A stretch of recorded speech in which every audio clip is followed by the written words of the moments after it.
Assalamualaikum warahmatullahi wabarakatuh. Di sini kami akan mempresentasikan terkait dengan kontrol manfaat hukum waris.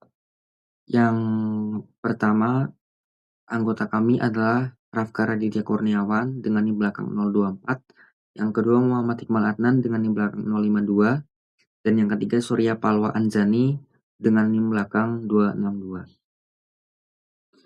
Baik, selanjutnya kita akan memahami terkait dengan definisi kontrol manfaat terlebih dahulu. Dalam hukum waris, kontrol manfaat berfungsi sebagai mekanisme perlindungan bagi ahli waris yang berasal dari perkawinan sebelumnya agar hak-haknya tetap terjamin dan tidak dirugikan oleh adanya ahli waris yang muncul dari perkawinan kedua atau perkawinan berikutnya.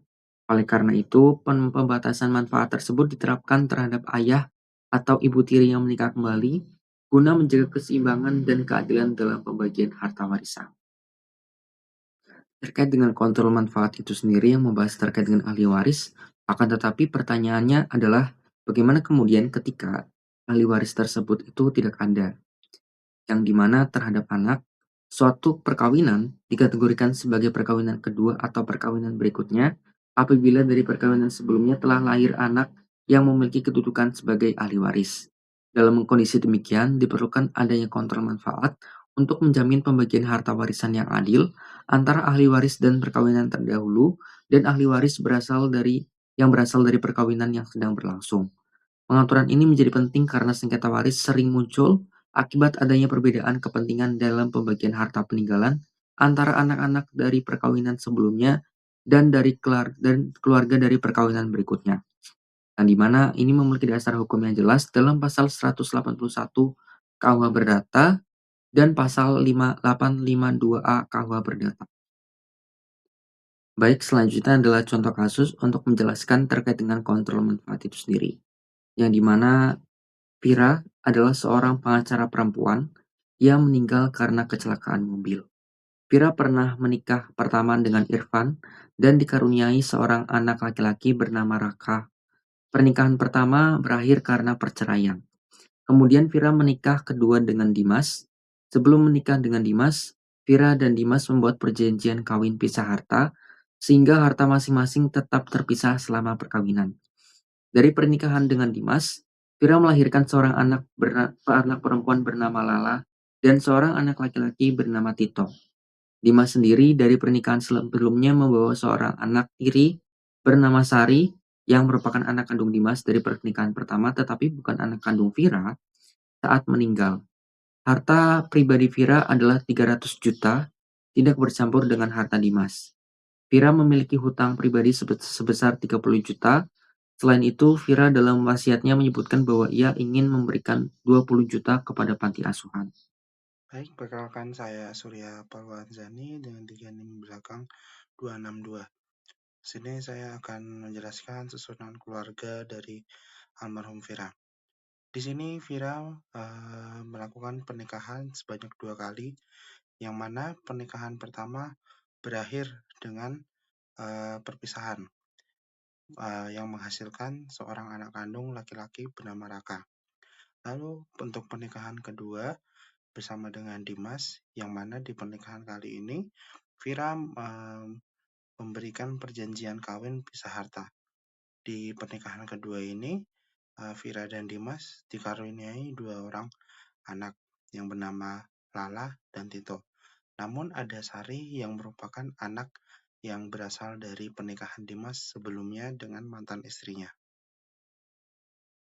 Selanjutnya ada harta Vira. Harta pribadi Vira adalah 300 juta rupiah, yang mana harta tersebut tidak bercampur dengan harta Dimas. Vira memiliki hutang pribadi sebesar 30 juta rupiah dan juga Vira dalam wasiatnya menyebutkan bahwa ia ingin memberikan 20 juta rupiah kepada panti asuhan. Ahli waris dalam kasus ini sendiri yaitu yang pertama adalah Dimas yang merupakan suami sah, lalu ada Raka, anak kandung dari pernikahan pertama, Lala, anak kandung dari pernikahan kedua, Tito, anak kandung dari pernikahan kedua, dan juga Sari yang merupakan anak tiri dari suami. Namun Sari tidak menjadi ahli waris karena bukan anak kandung Vira. Lalu ada sebuah pertanyaan yang akhirnya ditimbulkan pada kasus tersebut, yaitu berapakah biaya bagian yang diterima oleh masing-masing ahli waris Vira. Lalu selanjutnya adalah langkah pertama dari mekanisme perhitungan. Yang pertama adalah menentukan harta warisan bersih setelah utang dan juga wasiat. Harta pribadi Vira adalah 300 juta rupiah. Namun Vira memiliki hutang sebesar 30 juta rupiah dan juga wasiat untuk panti asuhan sebesar 20 juta rupiah. Wasiat ini sah karena mengandung maksimal 1/3 dari harta warisan setelah hutang.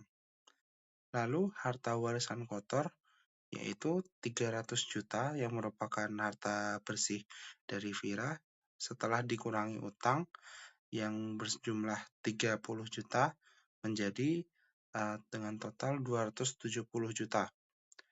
Wasiat tidak boleh melebihi 1/3 dari harta warisan bersih jika ada ahli waris golongan 1. Hal ini terdapat dalam pasal 930 KUH Perdata. Maksimum wasiat sepertiga kali 270 juta yang sejumlah 90 juta. Wasiat 20 juta masih di bawah batas jadi sah. Harta warisan bersih setelah utang dan wasiat yaitu 270 juta dikurangi 20 juta yang sejumlah 250 juta. Baik, sebelumnya perkenalkan nama saya Rafkar Aditya Kurniawan. Di sini saya akan menjelaskan tentang langkah kedua, yaitu menentukan ahli waris dan golongannya. Jadi sebelum kita menghitung hasilnya, menghitung berapa yang didapat dari setiap golongan. Nah, setiap orangnya itu. Nah, kita di sini menentukan dulu dapat berapa sih dari entah itu dari suami dan anak-anaknya. Nah, karena di sini ahli waris Vira golongan 1 yang dimana Dimas sebagai suami, Raka Lalatito sebagai anak kandung. Jadi jumlah ahli waris itu ada 4. Nah, ada 4 anak. Nah, ini ada 5 karena dia itu anak tiri dan tidak termasuk dari hubungan saudara atau dia hanya anak adopsi dari Vira. Nah, di sini menurut pasal 852 KUHP Perdata, jika pewaris meninggal dunia atau meninggalkan suami atau istri dan anak-anak, maka suami mendapatkan 1/3 dari harta warisan, anak-anak mendapatkan 2/3 dari harta warisan yang dibagi rata. Baik, selanjutnya saya akan menjelaskan tentang langkah ketiga, yaitu menghitung bagian masing-masing. Yang dimana telah saya jelaskan di awal, bahwasanya suami itu mendapatkan 1/3 dan anak itu 2/3. Nah, yang di sini warisan yang dibagi itu kan ada 250 juta. Jadi 250 juta itu dikali 1/3, yang hasilnya kita bulatkan saja menjadi 83 juta. Lalu anak tadi 2/3 yang dimana dikali 250 juta itu menjadi kita bulatkan menjadi 166 juta. Nah, karena jumlah anaknya ada 3 orang, yaitu ada Raka, Lala, dan Tito, maka 166.660.000 rupiah tadi dibagikan 3 karena anaknya 3, yang dimana hasil terakhirnya ada di 55.505.000 rupiah, 5.000 rupiah. Gitu. Baik, di sini saya akan menjelaskan langkah keempat, yang dimana ini langkah terakhir dari verifikasi total. Nah, yang dimana ini adalah pembulatan dari apa yang telah dibagi-bagi. Contohnya seperti tadi Dimas sebagai suami telah mendapatkan 83 juta, terus Raka Lalatito mendapatkan 55 juta. Nah, total ini total dari anak ini dikali 3, yang dimana hasilnya nanti ditambah ke yang didapatkan oleh Dimas. Nah, kalau hasilnya sesuai berarti itu sudah menjadi, kalau itu dibulatkan yang dimana hasilnya itu harus sesuai dengan warisan yang dibagikan.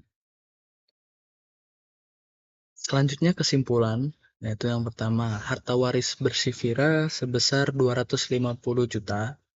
Terus wasiat 20 juta sah karena tidak melebihi 1/3 harta warisan. Nah, ahli waris sendiri ada 4 dari Vira tersebut, yaitu ada Dimas sebagai suami, Raka, Lala, dan Tito sebagai anak-anaknya, anak kandungnya gitu kan, anak saudara. Nah, dan Dimas memperoleh kita bulatkan menjadi 83 juta, yang dimana Dimas sebagai suami itu mendapatkan 1/3 dari harta warisan si Vira tersebut. Lalu ada Raka, Lala, dan Tito. Karena dia anak itu memperoleh 2/3 dari harta warisan Vira, yang dimana diperoleh per orangnya itu jadi 55 juta, kita bulatkan menjadi 55 juta. Sari tidak memperoleh warisan karena Sari bukan ahli waris dari Vira, karena Sari hanya anak angkat atau anak adopsi dari si Vira. Terima kasih atas semuanya, lebih dan kurangnya mohon dimaafkan. Assalamualaikum warahmatullahi wabarakatuh.